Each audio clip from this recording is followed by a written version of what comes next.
السلام عليكم ورحمة الله وبركاته. الحمد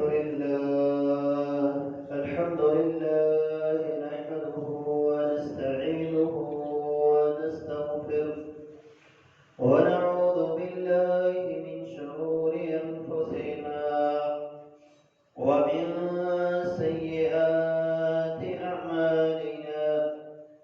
من يهده الله فلا مضل له ومن يضلل فلا هادي له. أشهد أن لا إله إلا الله وحده لا شريك له وأشهد أن محمدا عبده ورسوله. اللهم صل على محمد وعلى آل محمد كما صليت على إبراهيم وعلى آل إبراهيم إنك حميد مجيد. اللهم بارك على محمد وعلى آل محمد كما باركت على إبراهيم وعلى آل إبراهيم إنك حميد مجيد. أما بعد فإن أحسن الكلام كلام الله وخير الهدي هدي رسول الله صلى الله عليه وسلم وشر الأمور محدثاتها وكل محدثة بدعة وكل بدعة ضلالة وكل ضلالة في النار. قال الله تبارك وتعالى في القرآن المجيد والفرقان الحميد: أعوذ بالله السميع العليم من الشيطان الرجيم من همزه ونفخه ونفسه.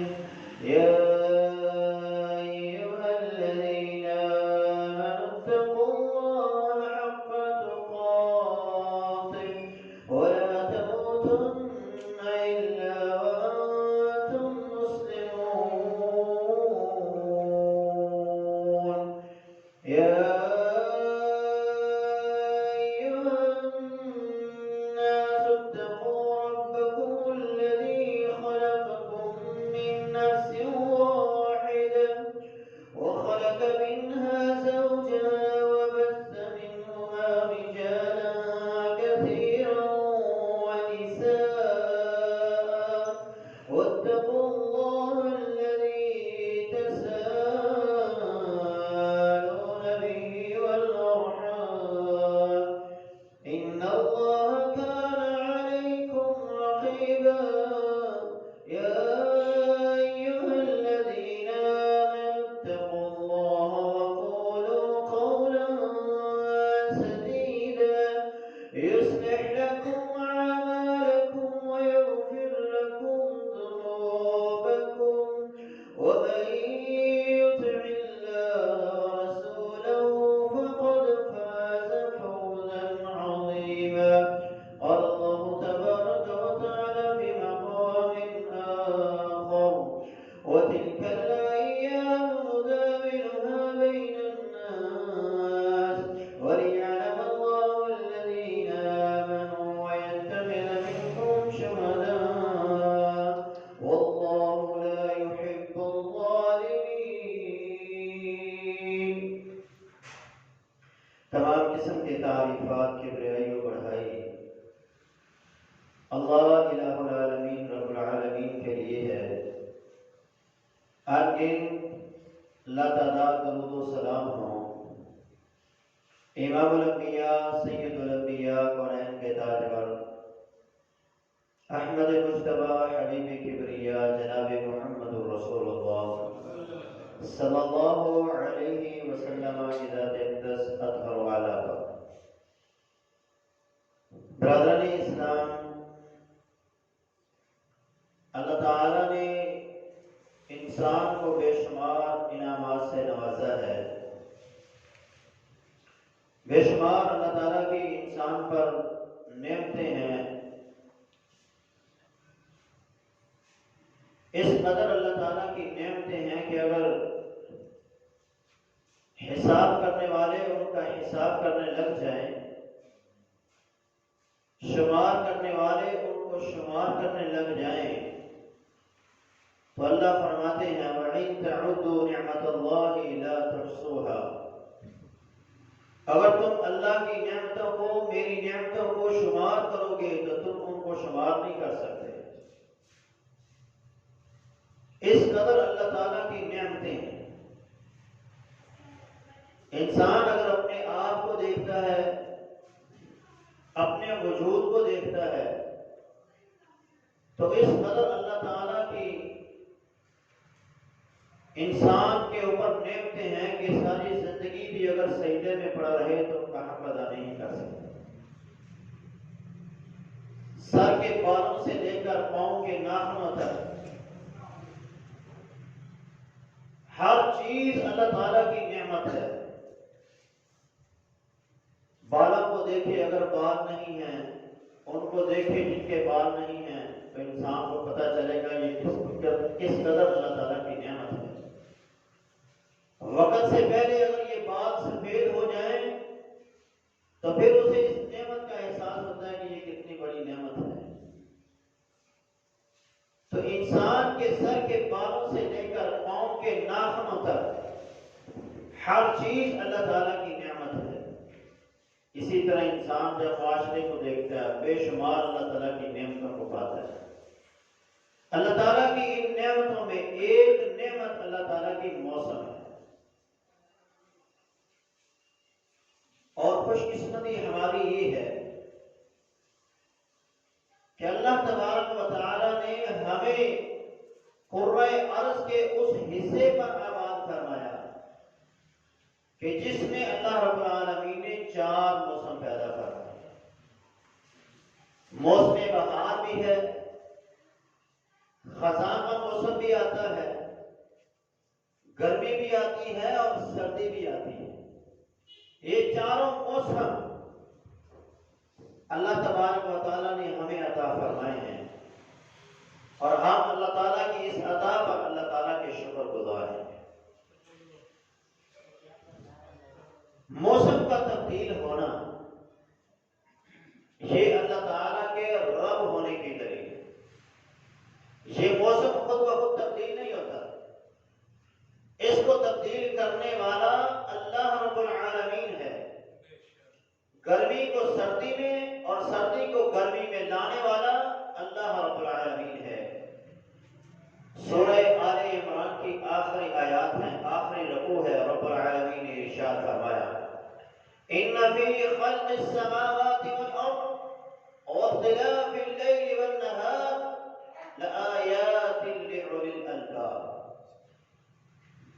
زمین و آسمان کی پیدائش، زمین کا پیدا کرنا، آسمان کا پیدا کرنا، دن اور رات کا آنا اور جانا، یہ اللہ تعالیٰ کے رب ہونے کی دلیل ہے۔ زمین کو پیدا کرنے والا اللہ، آسمان کو پیدا کرنے والا اللہ، اتنی بڑی مخلوق کو بنانے والا اللہ ہے، اور پھر ان کے درمیان موسموں کو پیدا کرنے والا وہ بھی اللہ ہے۔ رات کو لانے والا، پھر دن کو لانے والا، یہ کس طرح ان کی ترتیب ہے؟ پہلے سیکنڈ ہے، پھر منٹ ہے، پھر منٹوں سے گھنٹے، پھر گھنٹوں سے دن بن جاتے ہیں، پھر دنوں سے ہفتے بن جاتے ہیں، اور پھر ہفتوں سے مہینے بن جاتے ہیں، اور پھر مہینوں سے سال بن جاتے ہیں۔ اسی طرح یہ نظام زمانے کا جو ہے یہ چلتا جا رہا ہے، اور ہر انسان اپنی زندگی کے ایام جو ہے کہ وہ گزارتا جا رہا ہے۔ اگر اللہ رب العالمین دن نہ لائے تو کوئی رات کو دن نہیں بنا سکتا، اور اگر اللہ دن چڑھا دے اور پھر رات اگر اللہ نہ لائے تو کوئی لا نہیں سکتا۔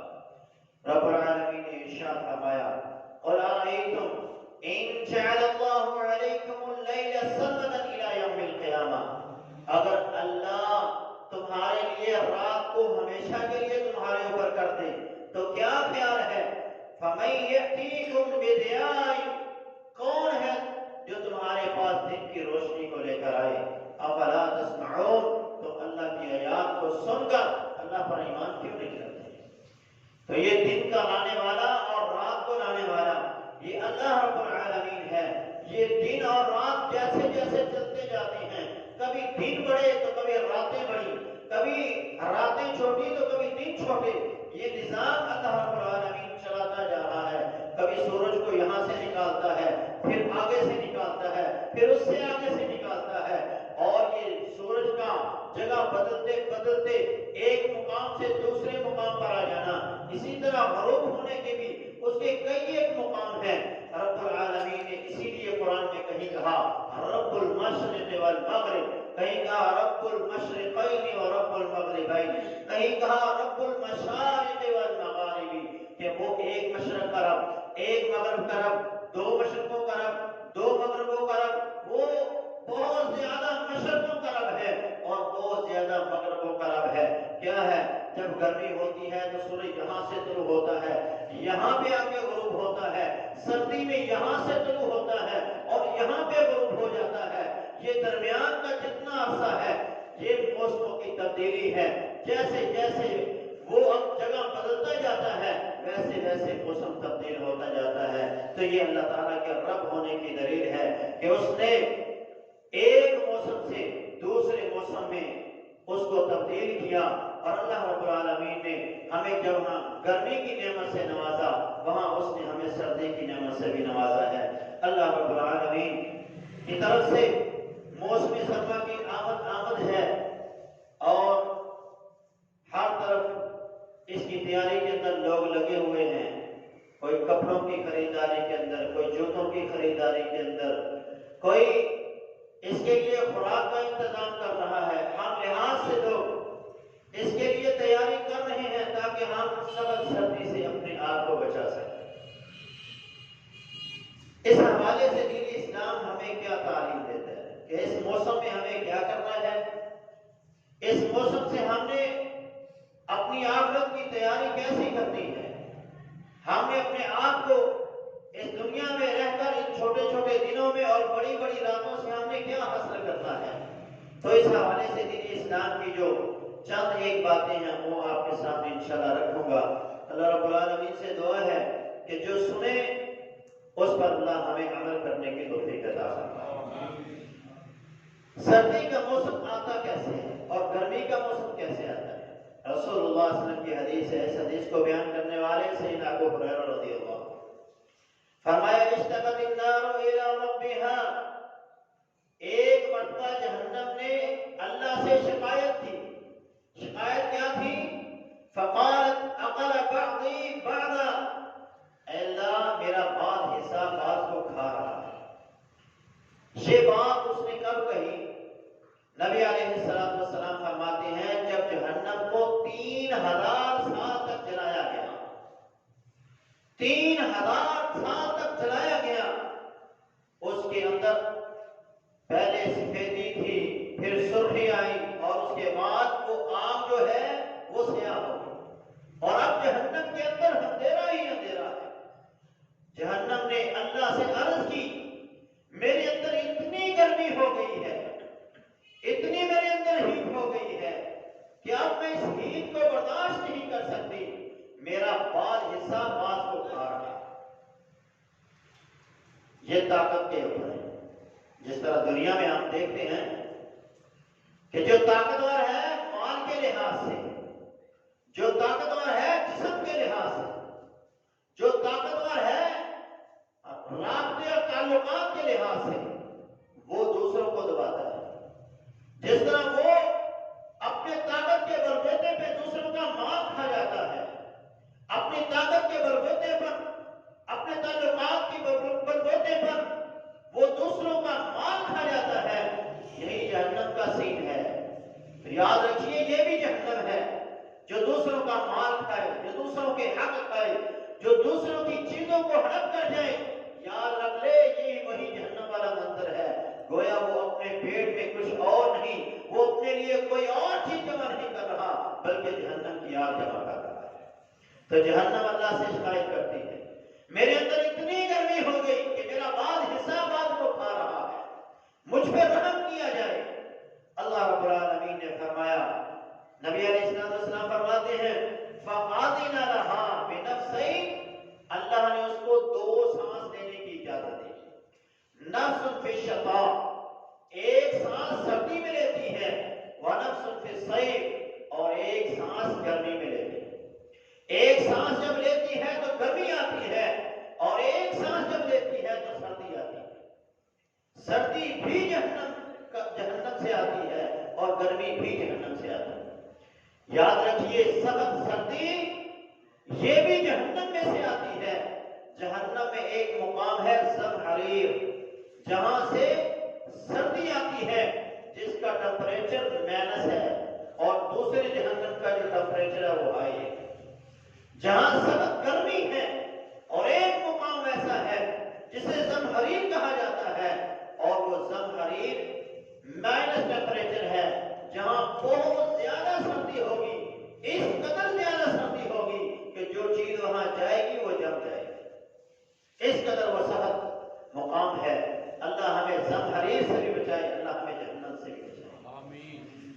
قرآن مجید رب العالمین نے ارشاد فرمایا متقین فیہا علی الارائک لا یرون فیہا شمسا ولا زمہریرا۔ جمعہ والے دن کی آیت ہم سنتے ہیں، امام دوسری جگہ میں اس آیت کی تلاوت کرتا ہے کہ اللہ فرماتے ہیں جنتی لوگ جنت میں بڑے بڑے تختوں کے اوپر براجمان ہوں گے، تکیے لگائے ہوئے بیٹھے ہوں گے، ٹیک لگائے ہوئے بیٹھے ہوں گے، اور وہاں نہ سخت گرمی ہوگی نہ سخت سردی ہوگی، زمہریر سردی۔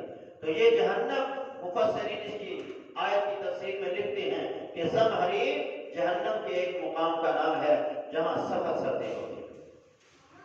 موسم سرما کی ایک فضیلت یہ ہے کہ یہ اس میں برف باری ہوتی ہے، اور اس برف باری سے دنیا والے فائدہ اٹھاتے ہیں۔ ہر جاندار کو اللہ تعالیٰ نے پانی سے پیدا کیا ہے، اور پانی کی جو زیادتی ہے وہ سردیوں میں ہوتی ہے۔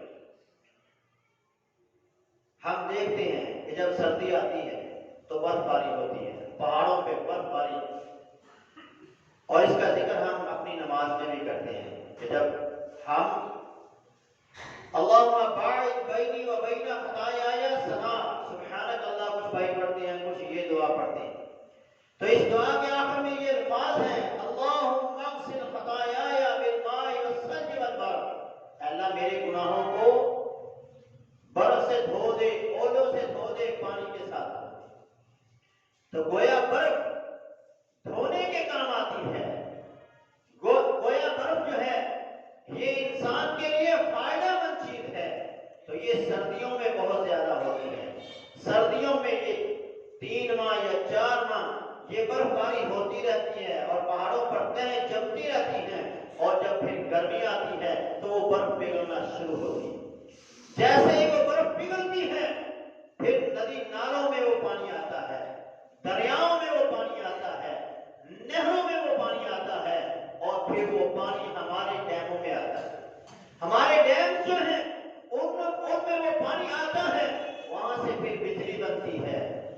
اور آج کیونکہ ہمارے ہاں وہ نظام نہیں ہے، اس قدر ہمارے حکمرانوں کو توفیق نہیں ہے کہ وہ پانی کو جمع کر سکیں، ذخیرہ کر سکیں، اور اس سے فائدہ اٹھا سکیں، اس لیے آج ہمیں بجلی مہنگی ملتی ہے۔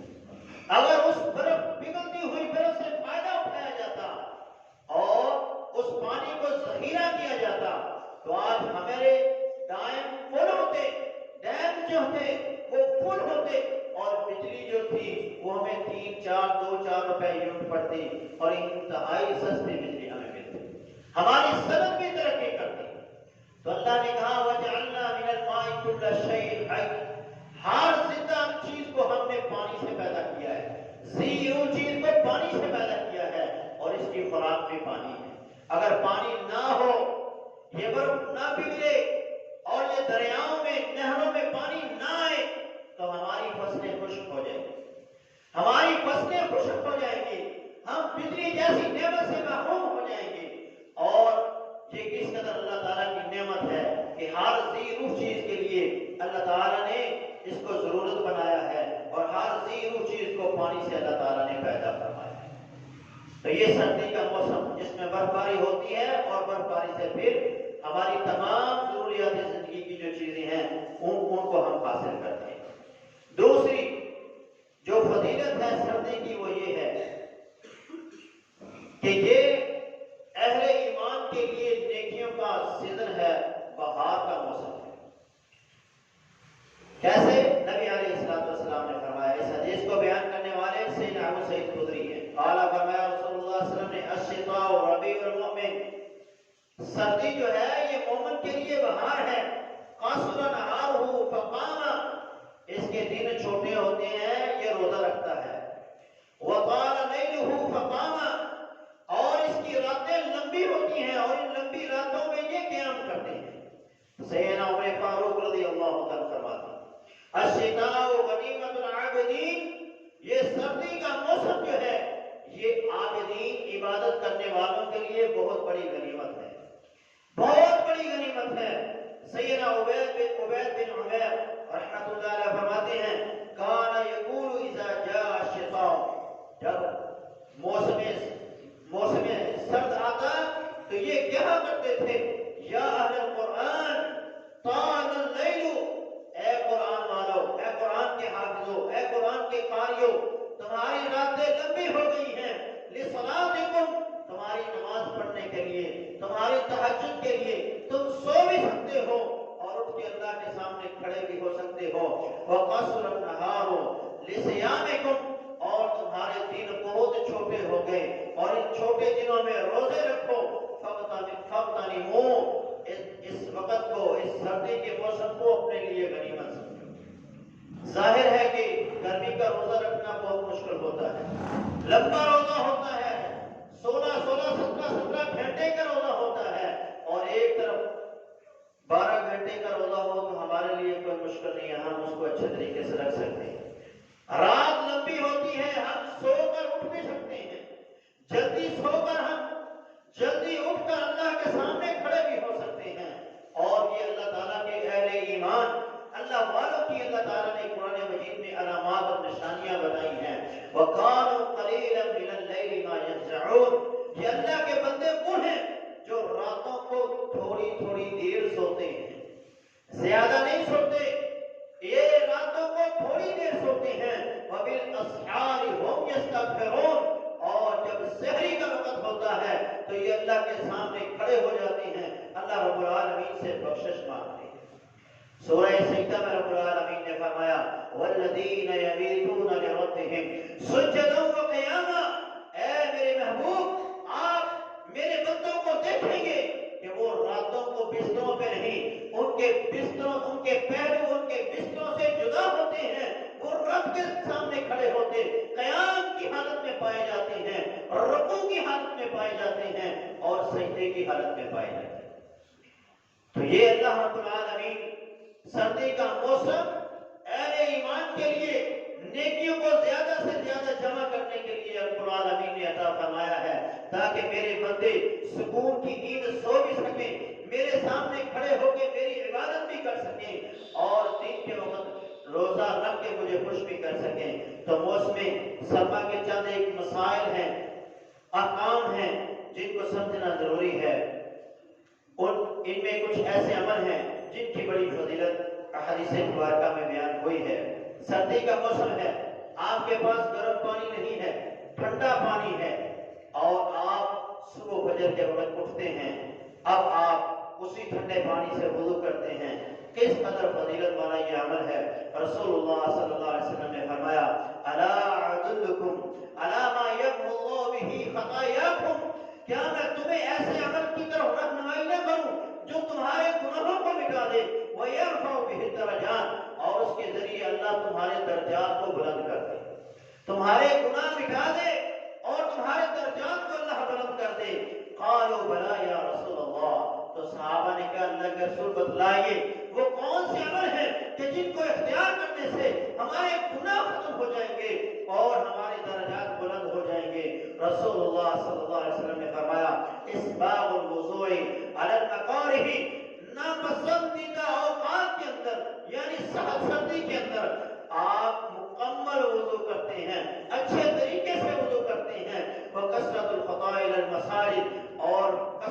ساتھ مسجد کی طرف پیدل چل کے آنے والے، وَإِنْتِظَارُ الصَّلَاةِ بَعْدَ الصَّلَاةِ، ایک نماز پڑھ لی، دوسری نماز کے انتظار میں بیٹھ گیا کہ اب دوسری نماز کا وقت کب ہو تو میں مسجد میں جاؤں، فَذَلِكُمُ الرِّبَاطُ، آپ نے فرمایا یہ مضبوط پیرا ہے، یہ اپنے ایمان کو مضبوط کرنا ہے۔ جس طرح میدان جہاد میں مورچوں پہ کھڑا ہوا مجاہد اسلامی حدود کی حفاظت کرتا ہے، لشکر کی حفاظت کرتا ہے، اسی طرح جو بندہ یہ تین کام کر لیتا ہے اللہ رب العالمین اس بندے کے دین کو، ایمان کو مضبوط کر دیتے ہیں۔ اب سب سردی ہے تو بندہ وضو کرتا ہے، اچھے طریقے سے وضو کرتا ہے تو اس کو یہ مقام مرتبہ حاصل ہوتا ہے۔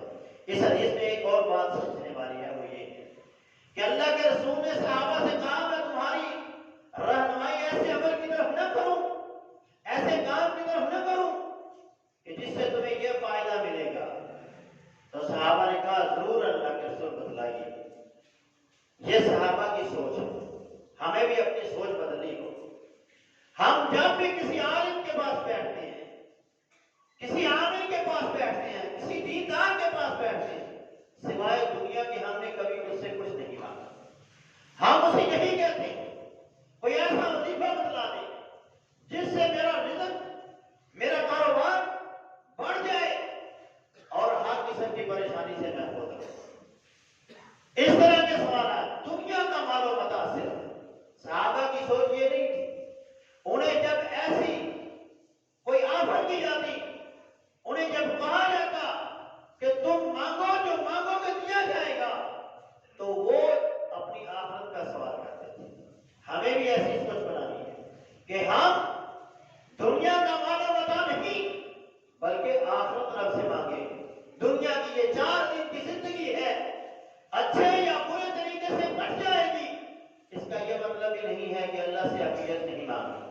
اللہ سے عافیت کا سوال کریں، دنیا اور آخرت کی بہتری کا سوال کریں، صرف دنیا کا نہیں، دنیا کے ساتھ ساتھ آخرت کا بھی رب سے سوال کرنا ہے۔ صحابہ نبی علیہ السلام کے پاس ایک دن آئے، انصار مدینہ رسول اللہ صلی اللہ علیہ وسلم کے پاس آئے اور کہا اے اللہ کے رسول، ہم ایک مطالبہ لے کے آئے ہیں، آپ کے پاس ایک عرضی لے کے آئے ہیں، وہ ہمارا کام کر دیجئے۔ یہاں رحمت جوش میں تھی، رب کی طرف سے پیغام آیا، اے میرے محبوب، آج انصار مدینہ جو مانگیں گے آپ مجھ سے دعا کریں گے، میں رب ان کے لیے ان کو عطا کر دوں گا۔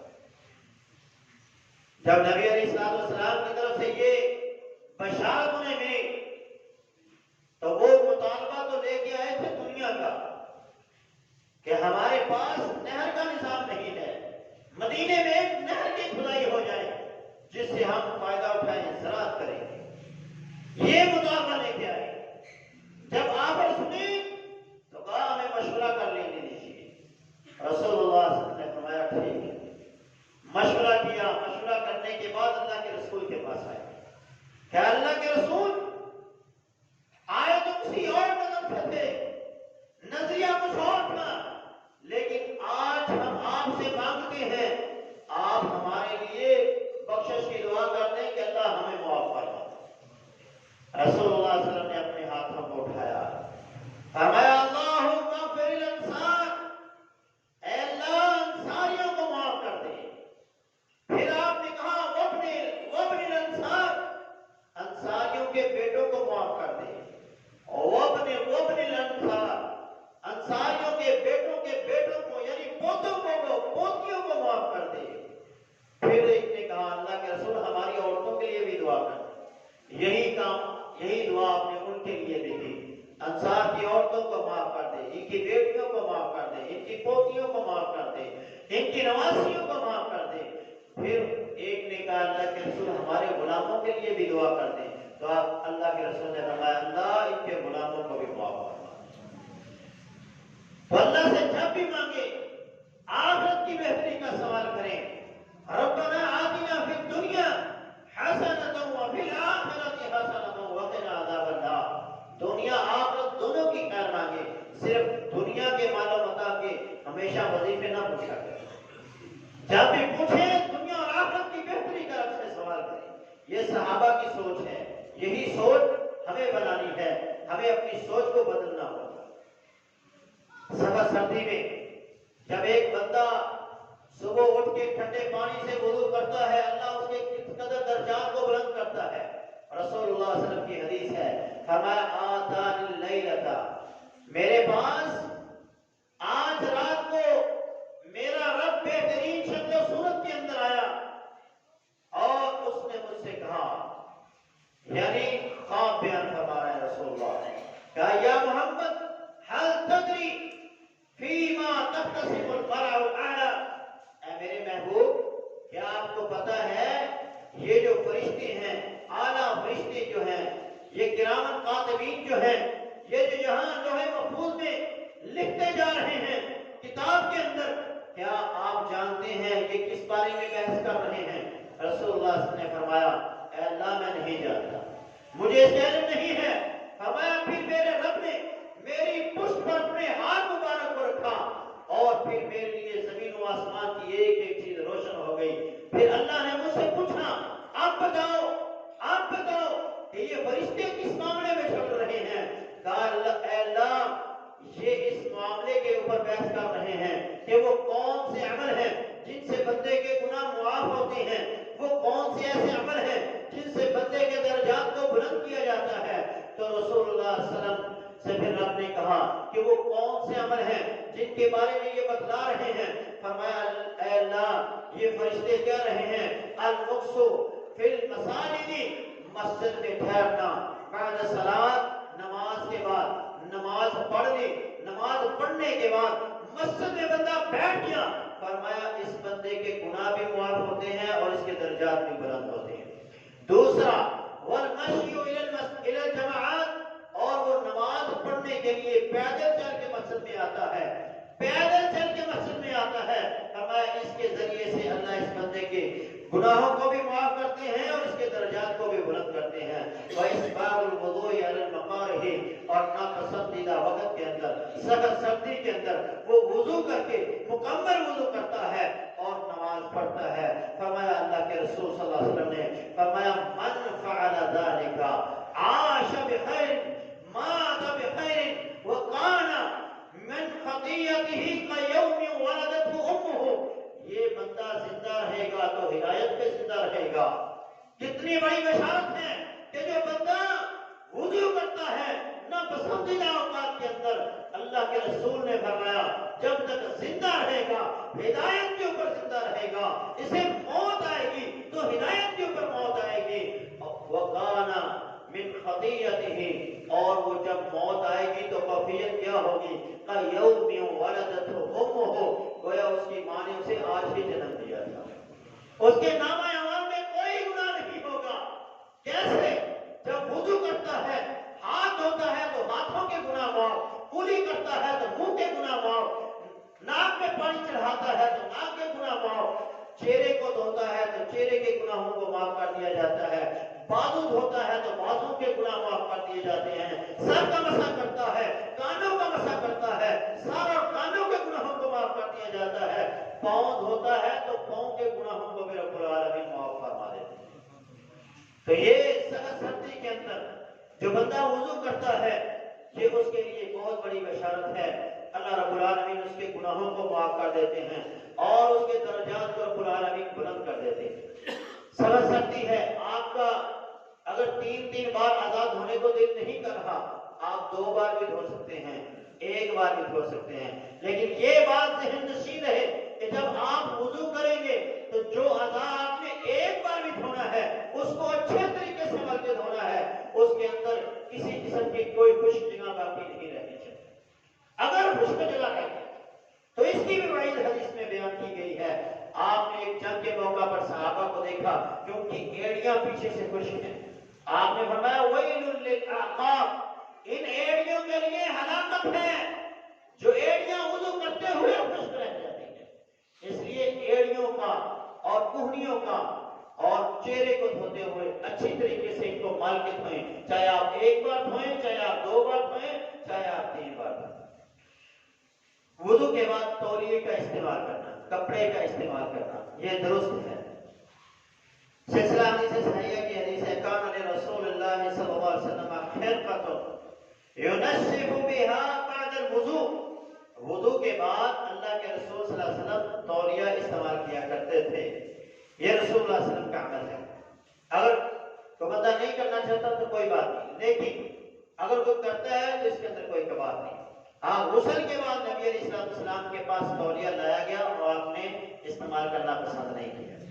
سخت سردی میں اگر بیمار ہو جانے کا ڈر ہو کہ میں بیمار ہو جاؤں گا، چاہے وہ طاقت مند صحت مند بندہ ہی کیوں نہ ہو، یعنی سخت سردی ہے اور پانی ٹھنڈا ہے، تو اس صورت کے اندر اس پہ غسل فرض ہو جاتا ہے، تو اس صورت کے اندر وہ تیمم کر لے تو یہ کافی ہے. سیدنا عمرو بن عاص رضی اللہ عنہ فرماتے ہیں غزوہ ذات الثلاث کے اندر میں مختلف ہو گیا.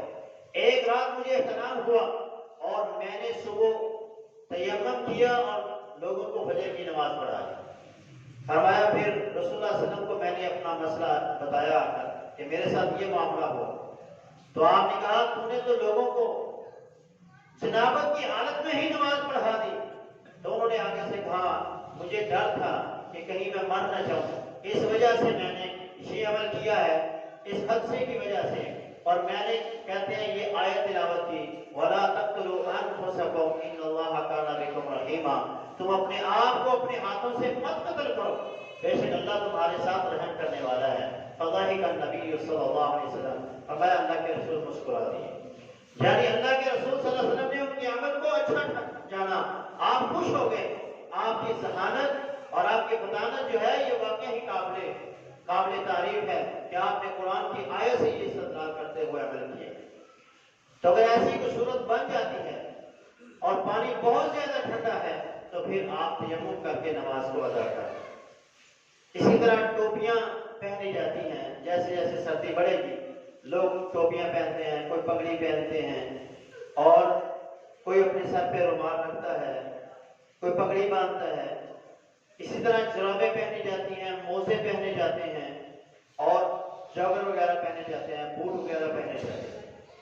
تو اس صورت کے اندر کیا کرنا ہے؟ سیدنا ثوبان رضی اللہ عنہ فرماتے ہیں بعث رسول اللہ صلی اللہ علیہ وسلم سریۃ. نبی علیہ السلام نے ایک قافلہ بھیجا، ایک چھوٹا سریہ، چھوٹا لشکر جو تھا فوج کے لیے، اس کو روانہ کیا. فاصابهم البرد، ان کو سردی لگی. فلما قدموا علی رسول اللہ، جب وہ مدینہ آئے رسول اللہ صلی اللہ علیہ وسلم کے پاس آئے، امرهم ان يمسحوا علی العصائب والتساخین، کہ وہ اپنی پگڑیوں پر بھی مسح کریں اور اپنی جرابوں پر بھی مسح کریں. اسی طرح بوٹوں کے اوپر مسح کرنے کے بارے میں فرمایا سیدنا ابو موسیٰ اشعری رضی اللہ عنہ نے ان رسول اللہ صلی اللہ علیہ وسلم توضأ، بے شک نبی اسلام نے وضو کیا. ومسح علی الجوربین والنعلین، آپ نے اپنی جرابوں پر بھی مسح کیا اور اپنے بوٹوں کے اوپر بھی مسح کیا، اپنے جوتوں پر بھی مسح کیا. موزوں کے اوپر مسح کرنا یعنی چمڑے کے موزے ہیں یا کپڑے کی جرابیں ہیں، جیسا بھی ہے دونوں کے اوپر مسح جائز ہے. سیدنا مغیرہ بن شعبہ فرماتے ہیں میں رسول اللہ صلی اللہ علیہ وسلم کے ساتھ تھا، تو ایک سفر میں اللہ کے رسول قضائے حاجت کے لیے تشریف لے کے گئے. پھر جب آپ واپس آئے تو میں نے آپ کو وضو کروانے کے لیے آپ کے پاس وضو کا پانی لے کے گیا. تو اللہ کے رسول صلی اللہ علیہ وسلم نے وضو کیا اور جب میں آپ کے موزے اتارنے لگا تو آپ نے فرمایا چھوڑ دو، میں نے انہیں وضو کر کے پہنا ہوا ہے. پھر آپ نے اپنے موزوں کے اوپر ہی مسح کی. تو یہ جرابوں کے اوپر مسح کرنا، موزوں کے اوپر مسح کرنا، پگڑی کے اوپر مسح کرنا، یہ تب درست ہوگا، یا ٹوپی کے اوپر مسح کرنا یہ تب درست ہوگا جب آپ وضو کر کے آپ نے یہ پہنے ہوں. یعنی وضو کر کے آپ نے ٹوپی پہنی ہے اور اس کے بعد آپ نے اتاری نہیں ہے، جرابیں پہنی ہیں وضو کر کے اور موزے پہنے ہیں آپ نے وضو کر کے، تو اس صورت کے اندر سے ان کے اوپر مسح ہوگا. اگر آپ نے وضو کر کے نہیں پہنے تو پھر آپ اس کے اوپر مسح نہیں کر سکتے. مسح کی مدت کتنی ہے؟ مقیم بندے کے لیے یعنی جو یہاں کے رہنے والے ہیں، مسافر نہیں ہے، مسافر کے لیے 3 دن اور 3 راتیں، 3 دن اور 3 راتیں وہ مسح کر سکتا ہے. اور جو مقیم ہے اس کے لیے 24 گھنٹے ہیں. یعنی آج اس نے ظہر کی نماز پہ مسح کیا ہے تو اگلے دن ظہر کی نماز تک وہ اگلے دن ظہر کی نماز سے پہلے وہ اپنے پاؤں کو دھوئے گا اور دوبارہ اپنے موزے وغیرہ پہنے گا. سخت سردی ہوتی ہے، لوگ چادریں اوڑھتے ہیں، تو یہ عمل بھی درست ہے. لیکن جب نماز پڑھے گا تو نماز کی حالت میں چادر اپنے منہ پر نہیں لے سکتا. چادر اپنے منہ پر، جس طرح عورتیں نقاب کرتی ہیں اس طرح کر کے، وہ چادر اپنے منہ پر نہیں لے گا، منہ کو ڈھانپ کر وہ نماز نہیں پڑھ سکتا. اس سے نبی علیہ السلام نے منع فرمایا. اب ایک مسئلہ یہاں ہے کہ ہمارے ہاں آج تو اب تو اللہ کا شکر ہے، جو پیچھے 1.5-2 سال گزرے ہیں کورونا کی وجہ سے، لوگ ماسک پہن کے نماز پڑھتے ہیں. تو بیماری کی صورت میں یا کسی مجبوری کی صورت میں تو پھر یہ جائز ہے کہ آپ منہ ڈھانپ کر بھی نماز پڑھ سکتے ہیں. یا آپ کو ایسی کوئی بیماری لگی ہوئی ہے جس سے دوسرے متاثر ہو سکتے ہیں، تو اس صورت میں آپ اپنے منہ کو ڈھانپ کر نماز پڑھ سکتے ہیں. سخت سردی ہوتی ہے، لوگ گلوز بھی پہنتے ہیں، دستانے وغیرہ پہنتے ہیں، تو دستانے پہن کر یا اتار کر دونوں طرح نماز پڑھی جا سکتی ہے. علماء کا اس میں مختلف موقف ہے. کچھ کہتے ہیں دستانے پہن کے نماز نہیں پڑھنی چاہیے، کچھ کہتے ہیں پڑھ لے تو اس کے اندر کوئی حرج نہیں. صدر کر کے نماز پڑھنا، یعنی سردی میں اکثر لوگوں کو دیکھا جاتا ہے جن لوگوں نے چادریں لی ہوتی ہیں، وہ چادریں اپنے کندھوں پر رکھ کر ان کے جو کنارے ہوتے ہیں وہ زمین کی طرف جاتے ہیں، یعنی وہ اس طرح چادر نہیں لیتے بلکہ وہ کندھوں پہ ڈال دیتے ہیں اور وہ نیچے کی طرف لٹک رہے ہوتے ہیں. یا اس طرح گردن میں رومال ڈال لیتے ہیں. کچھ بھائی آپ دیکھا ہوگا آپ لوگوں نے کہ اس طرح رومال ڈالا ہوتا ہے انہوں نے اور وہ رومال جو ہے لٹک رہا ہوتا ہے، تو یہ بھی منع ہے. نبی علیہ السلام نے صدر کرنے سے نماز میں منع فرمایا ہے، تو اس سے بھی بچنا ہے. پگڑی یا ٹوپی پہن کے جب نماز پڑھ رہا ہوتا ہے تو وہ ماتھے پر آتی ہے، پیشانی پر سجدہ کرنے کا حکم ہے. اور اگر آپ کی پگڑی، آپ کا رومال یا آپ کی ٹوپی زمین اور آپ کے ماتھے کے درمیان آ جائے تو اس کے اوپر بھی کوئی حرج نہیں ہے، اس سے بھی نماز ہو جاتی ہے. حضرت عبداللہ ابن عباس فرماتے ہیں صلی رسول اللہ صلی اللہ علیہ وسلم فی ثوب یتقی بفضولہ حر النار وبردھا. نبی علیہ السلام نے نماز پڑھی اور آپ کے جو کپڑے کا بچا ہوا حصہ تھا وہ آپ نے اپنے ماتھے کے نیچے رکھا تاکہ آپ اپنے آپ کو زمین کی گرمی سے یا زمین کی سردی سے بچا سکیں. تو سر یعنی فرش کے اوپر آپ نماز پڑھ رہے ہیں، ٹھنڈا فرش ہے تو آپ نیچے کپڑا رکھ لیں، اس میں کوئی کباہت نہیں.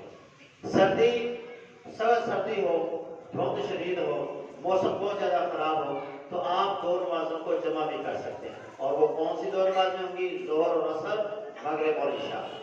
سخت سردی کے دنوں میں، دھند کے دنوں میں اگر ایسی کیفیت بن جاتی ہے تو پھر آپ 2 نمازیں جمع کر سکتے ہیں. اسی طرح جب سخت بارش ہو رہی ہے، رستے بند ہیں، رستوں میں چکڑ ہے، تو اس صورت کے اندر بھی آپ 2 نمازوں کو جمع کر سکتے ہیں. موسم سردی کا ہوتا ہے، جب سردی زیادہ لگتی ہے لوگ موسم کو گالی دینا شروع ہو جاتے ہیں، ہوا چلتی ہے، لوگ ہوا کو برا بلا کہتے ہیں، تو اس سے بھی نبی علیہ السلام نے منع فرمایا. سردی کا موسم جیسے آتا ہے لوگ بیمار ہونا شروع ہو جاتے ہیں، تو ہر بندے کو چاہیے کہ وہ احتیاط کرے، اپنے آپ کو ہلاکت کی طرف مت لے کے جائے. اپنے آپ جو احتیاطی تدابیر ہیں موسم کے حوالے سے وہ پوری کی پوری ان کے اوپر عمل کرنا چاہیے. نبی علیہ السلام نے فرمایا اِنَّ لِنَفْسِكَ عَلَيْكَ حق، تیرے جسم کا بھی تیرے اوپر حق ہے، تیرے نفس کا بھی تیرے اوپر حق ہے، تو اپنے جسم کی حفاظت کر، اس کی دیکھ بھال کر. اگر بیماری آ جائے تو پھر صبر کرے. اگر کسی بندے کو بیماری آ گئی ہے، بخار چڑھ گیا ہے یا کوئی اور نزلہ زکام ہو گیا، سر میں درد شروع ہو گئی ہے ٹھنڈی ہوا کی وجہ سے، یا کہیں درد نکل آئی ہے، تو اس کو چاہیے کہ وہ صبر کا مظاہرہ کرے. اس کے ساتھ ساتھ خوراک کے اوپر بھی لوگ زور دیتے ہیں اور دینا بھی چاہیے. جیسے موسم تبدیل ہوتا ہے ہر موسمی چیز کو استعمال کرنا چاہیے. سردی کا موسم ہے، خشک میوہ جات کھانی چاہیے، یخنی وغیرہ پینی چاہیے. اسی طرح قہوہ جات پینی چاہیے، شہد کا استعمال زیادہ کرنا چاہیے، زیتون کا استعمال زیادہ کرنا چاہیے. سردی اور گرمی کیونکہ جہنم میں سے ہے، اس لیے سخت سردی سے بھی اللہ تعالیٰ کی پناہ مانگے اور سخت گرمی سے بھی اپنے آپ کو بچائیں اور اللہ تعالیٰ سے دعا کریں کہ اللہ دنیا میں بھی ہمیں ان سے بچا کے رکھے اور قیامت کے دن بھی اللہ ہمیں جہنم کی گرمی سے اور جہنم کی سردی سے محفوظ فرمائے اور اللہ تعالیٰ سے ہمیشہ عافیت اور دنیا اور آخرت کی بہتری کی دعا کرتا رہا کریں. اللہ تعالیٰ ہمیں جو بیان کیا ہے اس کے اوپر عمل کرنے کی توفیق عطا فرمائے. اقول قولی ھذا استغفر اللہ علیہ وسلم.